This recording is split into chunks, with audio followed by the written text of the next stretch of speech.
Okay, for case number 5, this is applicable for secant and cosecant na identity. Okay, or yung trigonometric function.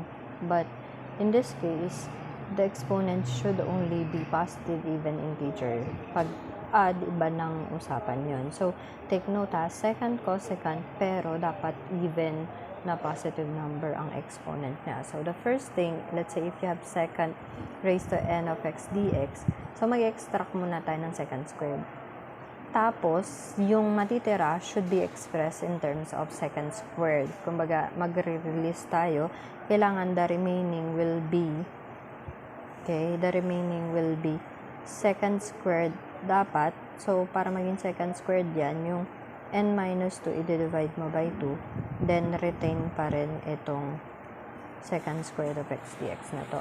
Okay, later, para mas maunawa na natin, magbigay tayo example. Now, after this kasi, papalitan lang po natin yung secant squared dito ng this. Kaya kailangan natin siya express. Ito kasi hindi na natin gagalawin. Siya yung magiging derivative. Ito ang papalitan natin.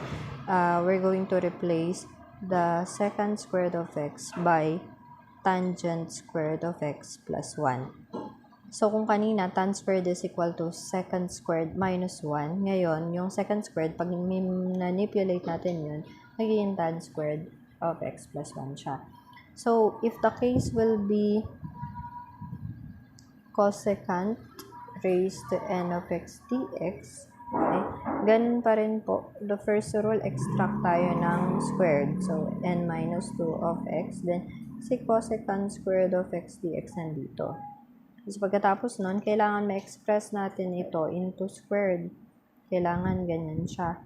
So, para maging ganyan siya, ito, make sure yung matitira ay i-divide natin by 2. Okay? And then, still, you have cosecant squared of x dx. Then, papalitan natin ito. We're going to use, kung secant squared is tan squared of x plus 1, dito naman, the cosecant squared of x will be equal to cotangent squared of x plus 1 naman. Parang same lang siya dun sa pinanggalingan kanina na ito, cotangent squared is equal to cosecant squared minus 1. So, kung ito naman yung matitira natin, transpose sa negative 1, magiging positive 1, cotangent squared plus 1. So, para mas masundan po natin, let's answer one example dito para sa pangkalahatan na yon, no? So, let's try to have, para yung basic muna, sa 4 tayo. Integral of secant raised to 4 of x dx. So, even number siya. Secant, nakakita tayo. Secant or cosecant na even ang exponent. So, ang first step natin ay to extract secant squared. So, kung babawasan natin ng 2, 2 ang matitira dito. Tapos, yung in-extract natin na secant squared of x, ilalagay natin siya dito. So, ito yung sinasabi ko kanina na since cosine secant squared x na siya, no need na gawin pa natin ito.